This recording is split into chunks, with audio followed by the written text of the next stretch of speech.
Tervist, on Illar Kohvinauad ja täna on neljapäev, 1. aprill, oodake, see siga lendab, lammas vaatab pealt,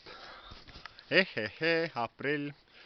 Aga täna 1. aprillil ilmusid ka ajaleht Nelli Teatase nädala oma ning ka aprillikuu ajakirjad Saatussaladused, Lemmik ja müstilised lood ning kohe teeme ka sellest väikese ülevaate.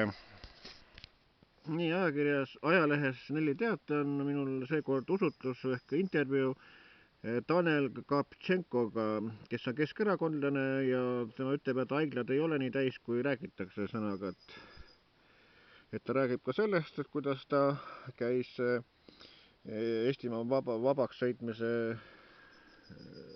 oli ta miiting või midagi taoliste, sõnaga, et sellisel üritusel käis. Et soovitan kindlasti lugeda. Ja Nelli Teate lehe number 8 on siis siuke lugu, et miks Irja Lutsar näomaski ise ei kanna, sõnaga, et siin ta siis räägib, et mask teeb juttu ebaselgeks, kohustuslikku süsti ei tule, Riigikogu kinnitab ja sõnaga, et sellised värgid.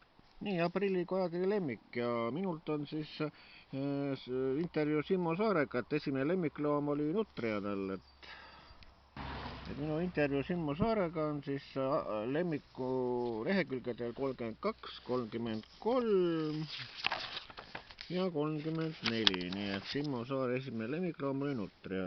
Et siin on erinevad pildid, eks ole, nii et ja Simmo Saar on Terviseameti endine kommunikatsioonijuht.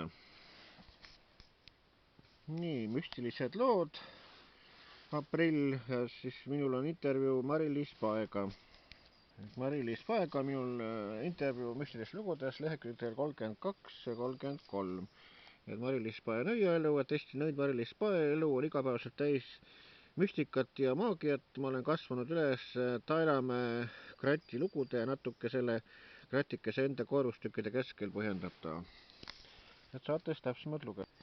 Ja ajakirja Saatussaladused aprillikuu numbris on mul intervjuu Artur Raidmetsaga, kes ütleb, et Agis juhtu midagi, et Artur Raidmetsa teadmine ansamblist Modern Fox.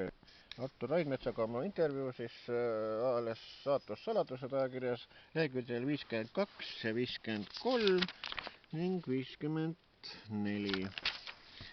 Et kunagise menuansambli muusik Artur Raidmets kinnitab, et erinevate päevade energeetika on erinev, tuleb see vaid ära tunda. Et mu tunnetus ehk vaist on elukogemusega paranenud. Vanasti öeldi selle kohta elutarkus.